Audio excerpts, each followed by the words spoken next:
It starts with our main character telling us that Lunari is a sacred land created by the goddess of light. This place was home to many races, led by their king to maintain and balance the region. However, there was a young king who desired to rule over all, to dominate everything, the tyrant, the most powerful and unbeatable demon king. For your information, this demon king is the main protagonist of our story, our main character. Next, we see the demon king, our main character, open his eyes. Through his eyes, we see a multitude of people. The scene then shifts to a gathering of many individuals prepared for a grand battle. Their leader declares, "We must set aside our differences and unite for the first time in history, for a single purpose." She then shouts, "That purpose is to kill the demon king."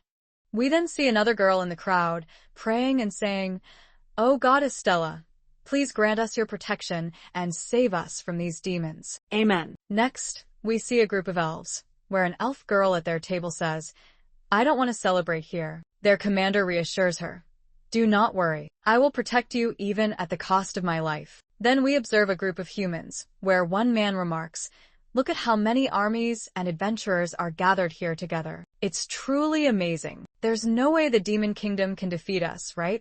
As he says this, he notices something and becomes extremely frightened. We see our main character. The demon king has arrived. Everyone is terrified upon seeing him, exclaiming, "It's the demon king. The demon king is here." The main character addresses them, saying, "By gathering here together, you've done me a favor. Now I can eliminate you all at once." Hearing his words, the crowd becomes overwhelmed with fear and begins to flee, shouting, "How did he get here? This place is miles away from the demon kingdom. Save yourselves, run." As they scatter, our main character raises his hand and casts a spell. The entire sky fills with countless spells in an instant. The onlookers are stunned, and a tiger lady among them says to her companions, "What is this?" Even the air feels suffocating. Another girl adds, "It's magic, and at such a grand scale. There's no way we can survive this." Suddenly, lightning strikes, and a girl shouts, "Stop." She charges at full speed toward our main character. We see him in the sky, and she rapidly approaches him. The main character notices her, and in the next moment, we see her attacking him with a sword. However, he creates a shield to block her strike. The impact of her attack sends waves rippling in all directions, followed by massive explosions in the sky. They fight ferociously, like wild beasts. Then, a blinding light flashes, and someone falls from the sky, crashing to the ground, enveloping the area in dust. As the dust clears, we see the girl has fallen, while our main character remains in the sky. The girl, though injured, grips her sword and stands to fight again. The main character, unharmed, notices his armor is completely shattered. He thinks to himself, "How could this girl, with her frail human body, be capable of challenging me?" He asks her, "What is it that has made you so strong?" The girl, hearing his question, remains silent, standing quietly. He continues, "There's no way a human like you could possess such power. Do not think you can hide it from me. One day, I will claim it, no matter the means." The girl, now furious, shouts, "This is something you're not worthy of understanding, demon." The main character responds, "Something I'm not worthy of understanding?" She yells, "Yes, that's right." He declares, "I am the demon king, and there is nothing in this world I am not capable of achieving. So, what could this thing be?" The girl shouts, "It's love." At that moment, complete silence falls over the scene. The main character is speechless, unable to respond. He says, "Are you telling me that the power that broke through my special force blood mantle core, spine dragon metal armor is love?" The girl looks at him for a moment, then, realizing what she said, blushes intensely and stammers, "Yes, yes, that's right." She's clearly flustered, and the main character, also nervous, thinks, "I have no idea what this is about. What is love? What kind of spell is this that destroyed my armor, which I forged for 50 years? Is it some secret weapon humans use, harnessing emotions into highly offensive magic? Or could it be a curse? Am I cursed by love?" I must stay calm. I am a demon who has sought power for thousands of years. I must have heard something about this power of love. This is the first time my battle knowledge has been challenged, but I cannot show my enemy this confusion. I must not reveal that I'm incapable of understanding love. Wait, I don't even know what love is. We see the main character, overwhelmed with panic, his head spinning. The girl, seeing this, says, "Is it true you know nothing about love?" Hearing this, the main character is shocked, thinking, she knows. The girl is equally stunned, realizing he truly doesn't understand. He declares, "I am the most capable and powerful demon king. As I've said, I can do anything, including this love thing. It's obvious, and I will prove it to you, hero of the human kingdom." Then our main character flees. The girl, seeing him escape, shouts, "Wait!" But he ignores her and vanishes. Furious, she says, "Is this guy for real?" The scene shifts to the demon castle, where someone asks, "Has the demon king returned?" It's the first general of the demon army, inquiring with a maid. The maid replies, "Yes, sir." While fighting the hero, he suddenly left the battle and returned. The general says, "That's impossible. The king would never flee from battle. Where is he now?" The maid leads the general to the main character, saying, "Since he returned, he's done nothing but sit there, staring at the sky." The general, observing him, says, "He's just staring at the sky." We see our main character muttering to himself like a madman. The general thinks, perhaps he's devising a new strategy to fight the hero. But the main character says, "I'm truly incapable of love. What even is love? I prefer fighting. Does that count?" The general, confused, hears nothing clearly. Then, the main character stands and declares, "I've decided. I'm leaving." Without another word, he departs, and the general shouts, "Wait," and chases after him, calling, "My king, please don't go so soon." "Where are you going?" Seeing the main character ignore him, the general says, "It doesn't matter where you go. I'll follow and support you no matter what." The main character turns and says, "I'm going to find love." The general, stunned, is left speechless, thinking, "I shouldn't have said anything." The scene shifts to the human kingdom, specifically its market. The main character remarks, "The human defense system is so easy to infiltrate. This way, I can learn firsthand about this love the hero is so proud of." He is transformed from demon king to human mode, wandering the market. Using demonic eyes, he scans the entire city, every house, every alley. In one alley, he sees a man stopping a girl, saying, "Hey, lady, I like you. Since I saw you, my eyes have been fixed on you. Don't be scared. I just want to have some fun." The main character thinks, so that's how it's done? It's nothing more than experience. I need to try this now. He looks for a girl and spots one, thinking, she looks alone, a perfect target. Without hesitation, he approaches, places a hand on her shoulder, and says, "Hey, lady, I like you. Ever since I saw you." As he speaks, the girl turns around, and he's shocked, exclaiming, "The hero? Why her? Out of all people?" He panics, realizing it's the hero he encountered earlier. "It all started with a mistake. I completely forgot I was supposed to teleport back with him." We observe General Livin, visibly distressed, searching for the main character, MC. He reflects, how could I lose him in such a crowded place? The scene shifts to the MC and the hero, Sylvia. Sylvia, startled, says, "Did you just say you like me?" The MC, internally alarmed, thinks, this is dire. If she discovers I am the demon king in the human kingdom, she will surely mock me. Sylvia, amused, remarks, "You came here to find love."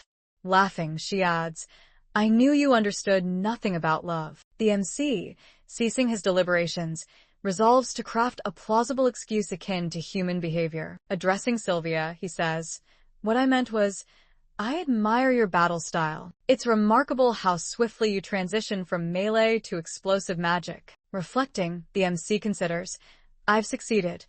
Any human would deem such a statement impressive." Sylvia, adopting a serious tone, responds, "Wait, how do you know about my battle style?"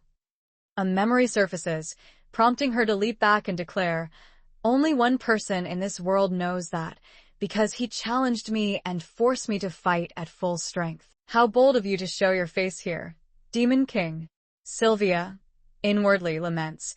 This is unfortunate. I am not mentally prepared to confront the Demon King again. Recalling her earlier mention of love, she thinks, reflecting on that makes my face burn with embarrassment. Who says such things in reality?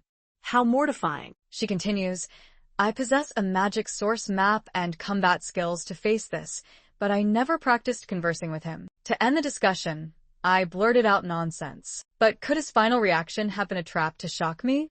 No, there's no way he'd take my foolish words seriously, as I anticipated. The Demon King knows precisely how to manipulate human emotions, and I cannot allow that again. Sylvia, shouting, summons, come forth, forth, holy light of Stela. A radiant holy light descends upon her. The MC, witnessing this, is stunned, thinking, by the gods, I must distance myself from her. The onlookers, observing the holy light, exclaim, is that the holy maiden, Lady Saint? Another confirms, yes, it's her. Now I understand why my heart feels so warm. The crowd beseeches Sylvia, Lady Saint, please grant us your blessings with your presence.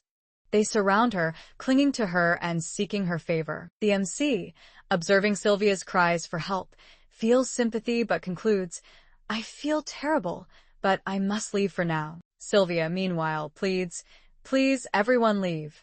This place is too dangerous. She reflects, why is no one listening?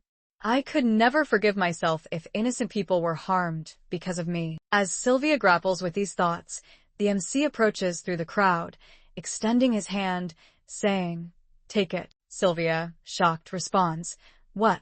The MC snaps his fingers, and they vanish from the scene. The setting transitions to the demon castle, where they have teleported. Sylvia, disoriented, falls thinking, my head is spinning. What just happened? The MC remarks, how long did you plan to stay there? Sylvia, realizing she is atop the MC, hastily retreats, exclaiming, what are you doing? Where am I? The MC explains, my apologies. I could only teleport you here, where I last set a marker. The last time, I marked my bedroom to return quickly at midnight. Sylvia, mortified by his words, blushes intensely, her head seemingly steaming, and retorts, your bedroom?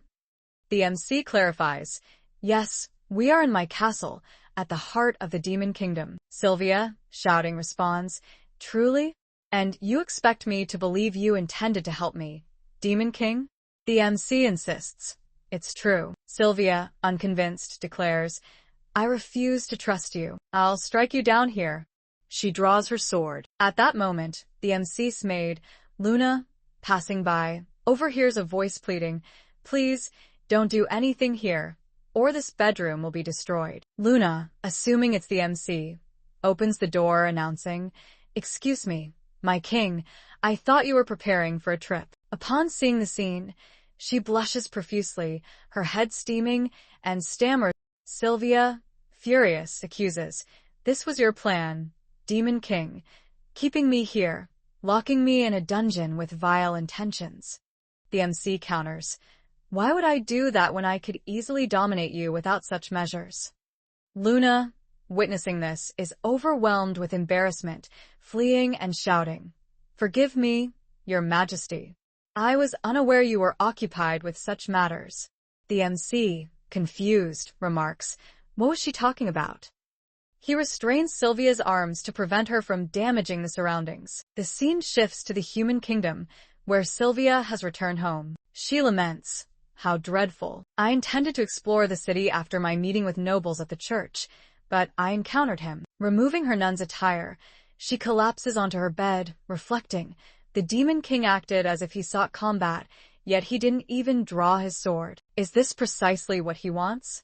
Perhaps another mind trick. She continues, I ended those encounters when I had no desire to fight further. I fled, and flying 15,000 kilometers from the Demon Kingdom to the Human Kingdom was utterly exhausting. Turning over, she muses, thankfully, the Academy resumes tomorrow. At least in the Holy Church's grounds, I can find peace away from his demonic presence. She falls asleep. Meanwhile, the MC, exhilarated, peers through her window. The scene transitions to the Goddess Stela Academy's Holy Church educational facility. Sylvia, standing there, thinks, I'm so drowsy. I spent the entire night searching for the Demon King, but he vanished as swiftly as he appeared, likely using essence magic teleportation. A sound draws her attention, and she notices a crowd gathering. A girl beside her explains, Today is the admission day for new students. I heard many young, talented individuals are joining,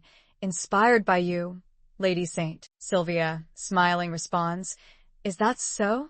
How wonderful. Internally, she reflects, as a saint, I shouldn't have joined the academy. I should have focused on training and combating the Demon King. But I long to feel normal, so I requested permission from the head priest to enroll, and he approved, likely to encourage more people to join and aid in the fight against the Demon King and his generals. The MC and Livin arrive to enroll at the academy. Sylvia, spotting them, is astonished, thinking, What are the Demon King and his general doing here? Livin asks the MC, My king, if I may, why are we joining a human academy? The Holy Saint's aura could make me ill. The MC replies, I inadvertently learned of this academy while investigating the hero's residence. Livin, stunned, exclaims, The hero's residence? The MC reflects, Indeed, this is no different from a battle. To surpass her in understanding love, I must comprehend her environment. Livin, tearfully overjoyed, says, My king, you've finally regained your senses. You truly intend to confront the hero, which is why you're strategizing so intently. Our victory is near. The MC responds, It seems you understand. Keep your friends close, but your enemies closer. Livin, energized, declares, Yes, my king. I'll assist you in uncovering everything about the hero. At the academy, a girl announces, Before the exam begins, you must offer tribute to Goddess Stela. Students proceed to offer tributes, with high offerings directed to the right and low offerings to the left. High offers are sheltered under a roof, while low offers are placed in an open field. Livin, puzzled, remarks, Why this separation based on social class? The MC produces a crystal, saying, Perhaps this will suffice. They present numerous similar crystals, astonishing the girl overseeing the process, who exclaims, These are, Livin, adjusting his glasses stylishly, thinks, Are you surprised? These are the highest quality rare materials, super rare gems that can transform into formidable weapons. My king alone possesses wealth surpassing your entire human kingdom. As he muses, two individuals burn the crystals, shouting, These are forbidden objects from the demon land. They must be destroyed. Others chant, Burn them. Destroy anything unholy. A boy, alarmed, warns, Don't inhale the smoke. Another, having touched a crystal, panics, My hand touched it. His peers urge, Quickly purify it with holy water. The MC and Livin are assigned to the low offering group. The scene shifts to the testing area, where an archery exam is underway. A participant fires, striking all targets precisely. The examiner declares, Perfect hits on all targets, you pass. The shooter, Ronald, son of Duke Dimmitt, boasts, That was nothing for me. Spectators applaud, praising, as expected of Ronald, the best. Livin observes that high offers shoot from 10 meters, while low offers must shoot from 100 meters. Outraged by the disparity, he thinks, Obviously, it's easier for high offers. Why are humans so obsessed with social standing? The examiner calls the next participant, the MC. Ronald taunts, Good luck, peasant. Livin, hearing this, thinks, Know your place, human. As Ronald departs, girls fawn over him, shouting, Look at my love, Ronald. And Ronald, I love you. The MC, observing, reflects, Do they love him? To gain more love, one must demonstrate ability, regardless of status. If so, I'll excel in this test. He unleashes a meteor storm, causing meteors to plummet toward the target. Livin, clutching his head, exclaims, It's only a level 1 meteor storm, but it's massive, my king.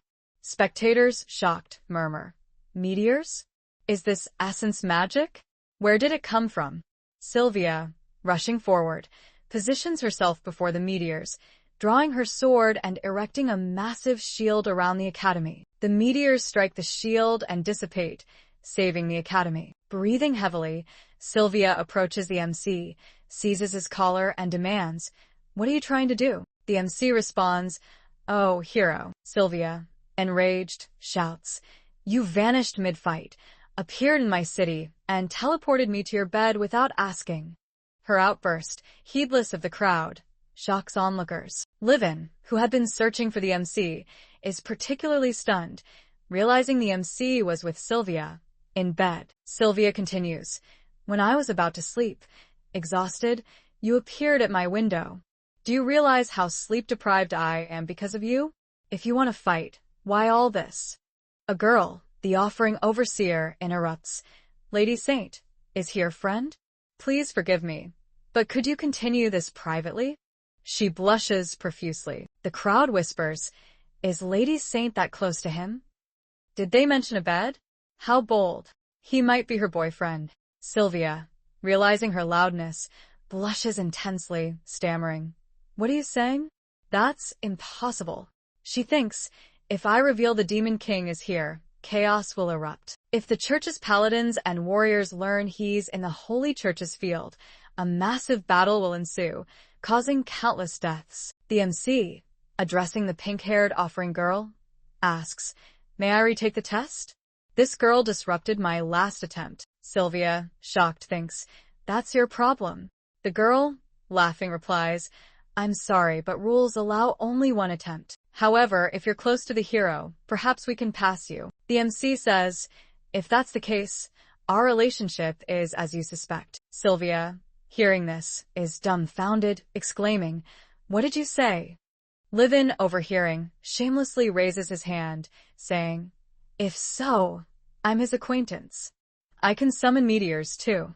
He thinks, "I can't let the hero fail my king's exam. No matter what, I must stay with him." Days later, at the academy, the MC and Livin, clad in the church academy's uniform, converse. Livin praises, "You look splendid in everything, my king." The MC responds, "Why exaggerate? It's merely a uniform." Livin, noticing a holy church symbol near the MC's face, exclaims, "My king, what is that holy church symbol doing so close?" The MC points out, "You have one too." Livin, horrified, tears it from his neck and discards it. The MC notices people staring and asks, "Why are they looking at me like that?" Livin shouts, "Can't you see, my king? It's because you displayed a magnificent meteor storm, earning their admiration like Ronald." Livin's loudness draws attention, and people whisper, "Those fools said they went to Lady Saint's bed. How awful. I heard he stalked her secretly. They intimidated the examiner and entered without an offering. Unforgivable." The MC, undeterred, says, "I wonder what training this academy provides." Livin suggests, "It's our first day, perhaps a 200-kilometer run for warm-up." The MC replies, "That's too basic. Maybe they'll pit us against mentors in combat." Livin agrees, "Possibly, but you'll always be at the top, my king." As they speak, the MC halts Livin, saying, "Wait." Livin, alarmed, asks, "What's wrong, my king? Have we entered enemy territory? Do you sense danger or a strange presence?" The MC points, saying, "I see her clearly over there." Sylvia stands, radiating dark energy, glaring furiously. Livin thinks, "She's pursuing us without even hiding." The MC, whispering to Livin, says, "Pretend we haven't seen her." Livin agrees, "Yes, staying here could cause trouble, let's go." Sylvia shouts, "Don't ignore me." As the MC and Livin flee, Sylvia chases, yelling, "Stop. I know you hear me. Stop ignoring me. I have much to say about what you did that day." Ignoring her, they dart into an alley and teleport away. Sylvia, entering the alley, finds them gone, pleading, "Please stop. I just want to talk." Why won't anyone listen? Tears well in her eyes as she recalls the head priest blaming her, thinking, "I didn't tell the truth to avoid chaos." She remembers the head priest scolding, "How could you form a relationship with a non-noble? Why repeat such mistakes? Don't you know who you are?" Overwhelmed, Sylvia collapses, sobbing, "Why is this happening to me? The MC reappears, saying, "So, what did you want to discuss?" Sylvia, startled, rises, shocked. The MC continues, "You said you wanted to talk. I heard before teleporting." Seeing her tears, he asks, "Are you crying?" Sylvia, enraged, kicks at his face, shouting, "I'm not crying." Her kick's impact travels far, but the MC blocks it with one finger, asking, "Then what's in your eyes?" Sylvia insists, "I'm angry. Do you realize the trouble you've caused? If you want to fight, let's fight. I thought demons were fair in battle, but if you're just trolling and ruining my life, that's the worst."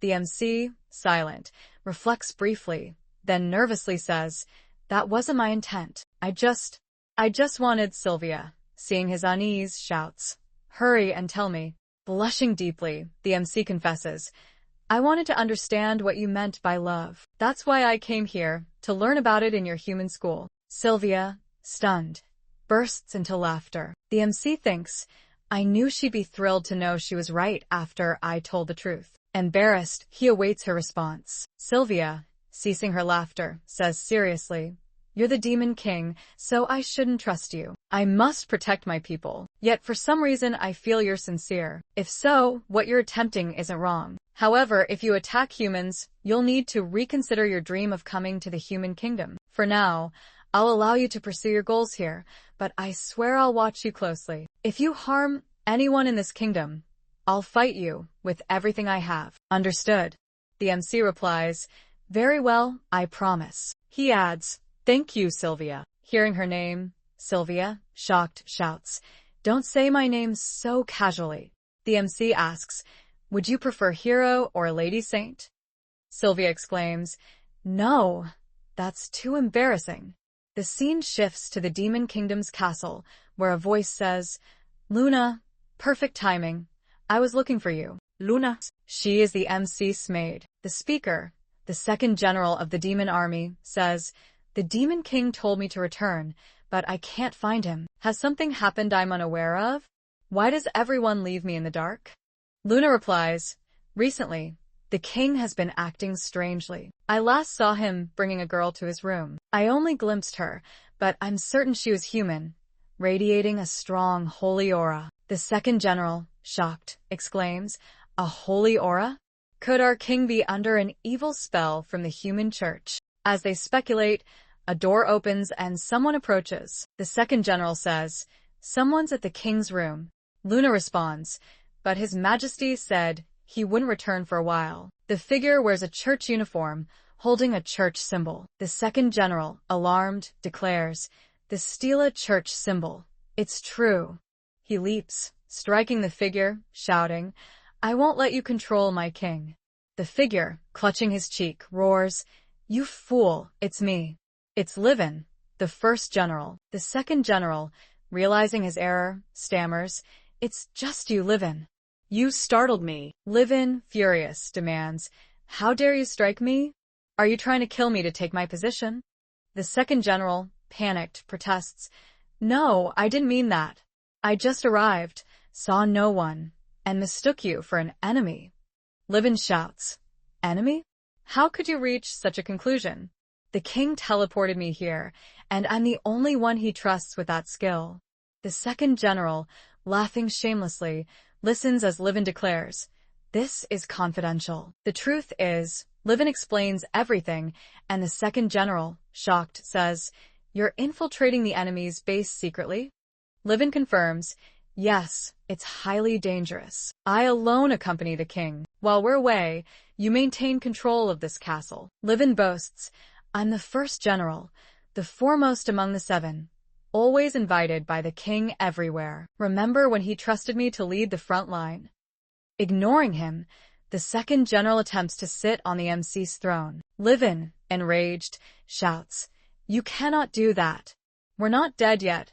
Keep away from that chair." The second general, caught, protests, "I swear I didn't mean to." The scene shifts to the human kingdom's goddess Stela Academy, where Livin arrives, drawing stares due to his tattered clothes from flying 15,000 kilometers from the demon kingdom. He approaches the MC, saying, "I was delayed yesterday and couldn't grasp the academy's class system." Livin adds, "Forgive me, my king. I couldn't join you at the student ceremony due to a traitor I had to handle." He refers to the second general. The MC responds, "Don't worry about him." Reflecting, he thinks, "This is my fault. I forgot to teleport him back with me." We then see our first general, Livin, reading something. He tells the main character, MC, he's thrilled because an ad allows them to freely choose their job class. Livin's excited that the MC included him in the chosen class and asks which one it is. The MC admits he got a bit lost in the process and picked the class that kept talking about demons, thinking it'd be easy for them. Livin checks the form for his favorite job class and sees the MC ticked exorcist. Livin explains that an Oja is a holy magic expert who slays demons. The MC, hearing this, says, "Oh, is that so? Don't worry, we're just dealing with humans in their early education." Livin adds that they're starting an E-class, so it'll just be low-grade exorcists, and wonders what could go wrong. Then, someone's staring at them. It's Sylvia, who overhears and says, "An exorcist? Perfect. I'm in the same training group because I'm an exorcist too." Livin turns, sees Sylvia, and falls back in shock, exclaiming, "A hero? You're an exorcist too?" Sylvia tells him to calm down. She's not here to fight as a first-generation Livin. The MC asks what she's doing then. Sylvia replies, "Didn't I tell you I'd keep an eye on you? You chose the same job class as me, making my job easier. If you act weird, accidents in exorcist training can be dangerous for demons." Livin's stunned. The MC calls it a brilliant evil plan. Livin agrees, questioning Sylvia's hero status. Sylvia, blushing, says, "Sorry if I don't seem heroic. You demons are after me anyway." Behind her, three girls gossip. One thinks Sylvia's talking to her boyfriend. Another denies it. Sylvia, embarrassed, tells the MC to listen carefully and avoid suspicious demon antics to keep their identities secret. The MC retorts, "Who do you think you're talking to? We're the strongest demons in this world. Blending with humans is easy." Livin, teary, says the MC thinks highly of him. Sylvia interrupts their drama, saying it's time for morning prayer. She can't be late, or the head priest will be furious. The MC, confused, asks, "Morning prayer?" The scene shifts to 7 a.m. at the Goldstila Academy Church. Sylvia glares oddly at the MC and Livin, who are struggling inside the holy church. The MC complains it's too hot, and Livin agrees. Sylvia thinks, "This isn't a breeze. You're vaporizing in a holy church." She finds it exciting that they chose such a job. Two guys approach, chatting. One says church paladins wear heavy armor, betting he'd be safe even against a strong demon. The other wanted to be an exorcist for cool magic combos, but chose Templar since he's better with swords. A guy in a white uniform bumps into them, angrily telling them to know their place as commoners. The two leave quietly, noting he's likely a noble. The white-uniformed guy spots two new students in dark uniforms, the MC and Livin. The MC supports Livin, who's weakened by the church's prayers. Livin curses the holy church's strong spell, wondering if it's Sylvia's plan. The MC thinks the place isn't so bad for demons. Livin apologizes for being useless, begging not to be demoted. The noble, enraged that a commoner like the MC is near Lady Saint Sylvia, charges to teach him a lesson. He slams into the MC, but his right arm shatters and he collapses, screaming for a medic. Livin, furious, unleashes a power surge, shattering academy windows. He lifts the noble into the air, threatening to tear him apart for daring to touch his king. Thanks for watching. If you enjoyed this recap, don't forget to like, comment, and subscribe for more amazing manhwa stories. See you in the next one.